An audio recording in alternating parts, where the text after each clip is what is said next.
جو قرآن کریم نے ہمیں مومنوں کا مزاج بتایا نا، اس میں کا تو نام ہی کوئی نہیں ہے۔ اس میں ہے انما المؤمنون الذین اذا ذکر اللہ وجلت قلوبہم۔ مومن وہ ہیں کہ جب ان کے سامنے اللہ کا ذکر کیا جاتا ہے تو وہ وجد میں آ جاتے ہیں۔ تو مجھے نہیں سمجھ ہو کیا گیا حضرت، شاید کو کافی دور لگتا ہے نکل گئے ہیں، کچھ راگوں کی عادی ہو گئے، کچھ شاید ہمیں کلاموں کی بھی کچھ ایسی عادت پڑ گئی۔ حالانکہ وہ جو مجھ سے پہلے پڑھوں کہ میں نہیں کسی کو جاننے والا، اس نے بیچارے نے بڑے بڑے اچھے کلام پڑھے، لیکن داد والا کوئی معاملہ نہیں۔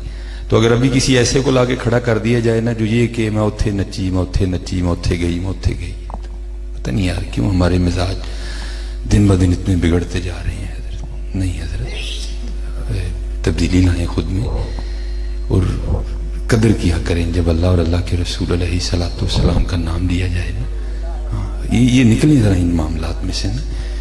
اور دیکھیں نا، برفی ہم نے کھانی ہو تو ہم آلہ منگا کے کھاتے ہیں، تو پتہ نہیں اب کلاموں کے معاملے میں ہمارا ٹیسٹ کیوں اتنا گرتا جا رہا ہے۔ اعلیٰ حضرت کو پڑھو، سامنے سے حرکت میں کوئی نہیں آئے گا، بیدم وارسی کو پڑھ لو، کوئی حرکت میں نہیں آئے گا، اور کسی ایسے شاعر کو پڑھ لو جس کا پتہ نہیں ہے کون، تو جناب وہ ٹھٹوں کے ٹھٹ پھر جو ہے نا، نہیں حضرت۔ اور حالات بہت زیادہ جو ہے نا وہ دن بہ دن خراب ہوتے جا رہے ہیں، اللہ کرے کو بہتری آئے۔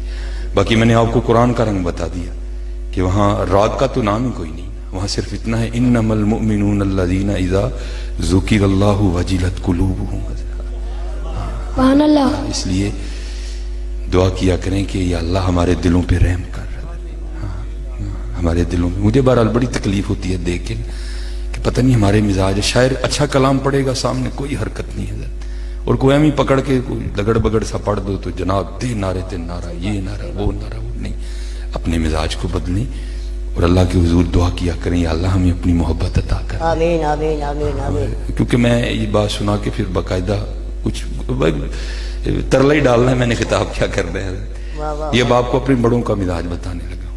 اور بھائی میں کو دعویٰ کر دوں نا، میرا دعویٰ رد ہے، میرا دعویٰ نہیں رہا۔ مزہ تو تب ہے جب اوپر سے کوئی آرڈر آ جائے۔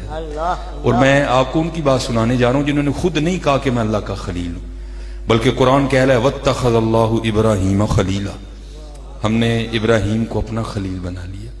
تو بھائی آزمائش تو پھر ہے، اور جس کا جتنا قرب ہے آزمائشیں بھی اتنی زیادہ ہیں حضرت۔ تو یہ تفاسیر میں لکھا ہے کہ ایک دن فرشتوں نے اللہ کی بارگاہ میں عرض کی، اللہ یہ جو ابراہیم کی عبادت ہے نا، یہ تجھ سے محبت ہے، یہ اس لیے ہے کہ تو نے ابراہیم علیہ السلام کو عطا بڑا کر دیا۔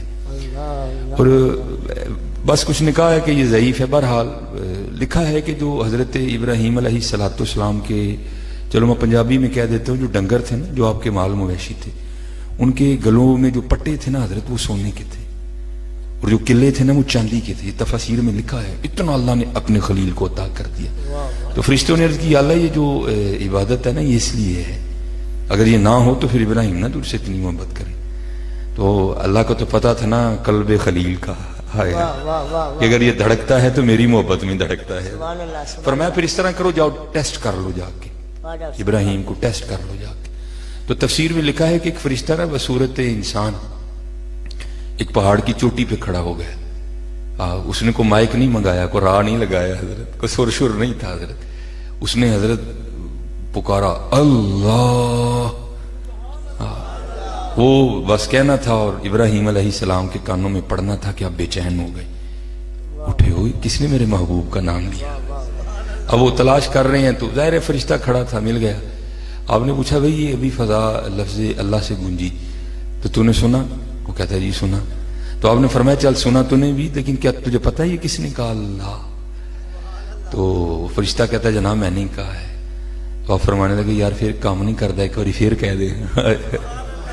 تو کیونکہ آزمائش آئی تھی نا، تو وہ فرشتہ کہتا ہے حضرت میں اس طرح نہیں کہوں گا، کچھ لوں گا، کیا دیتے ہیں؟ تو آپ نے فرمایا یار نظر اٹھا، شاید تیری نظر بھی تیرا ساتھ چھوڑ دے، اس سے آگے بھی یہ جتنا مال ہے نا، یہ جتنے اونٹ ہیں، بکریاں ہیں، گائیں، یہ ساری میری ہیں، چل تجھے آدھا دے دیا، ایک دفعہ پھر کہے اللہ۔ وہ اب کہنے والا فرشتہ ہے اور سننے والے حضرت خلیل ہیں۔ وہ فرشتے نے پھر کہا، تو ہماری طرح تو نہیں تھے نا حضرت، اللہ معاف فرمائے ہم تو اتنے گر گئے ہیں کہ اذان ہو رہی ہو نا ہم تو ٹی وی کا والیوم بھی کم نہیں کرتے حضرت. ہاں اب تو حالات اتنے خراب ہو گئے ہیں کہ ہماری بیویاں سروں پہ دوپٹے بھی نہیں لیتی کہ اذان ہو رہی ہے. لیکن وہاں تو حضرت عاشق تھے نا حضرت, تو بے چینی بڑی. آپ نے فرمایا یار ایک بار پھر کہے. اس نے کہا جناب آدھا مالا آپ نے دے دیا, آپ کیا دیں گے؟ فرمایا آدھا بھی دے دیا, چل پھر کہے. فرشتے نے پھر کہا اللہ. تو او آئے محبت نے اور جوش مارا.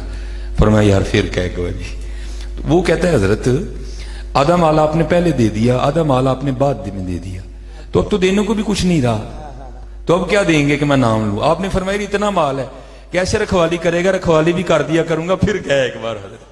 ہاں یہ مزاج ہے حضرت. ہاں یہ مزاج ہے کہ جب اللہ اور اللہ کے رسول علیہ السلام کا نام لیا جائے تو ہر دل دھڑک اٹھے حضرت. انما المؤمنون الذین اذا ذکر اللہ وجلت قلوبہم. اس لیے دھیان کیا کرو حضرت ان باتوں کا, اور اللہ ہم سب پہ رحم کرے.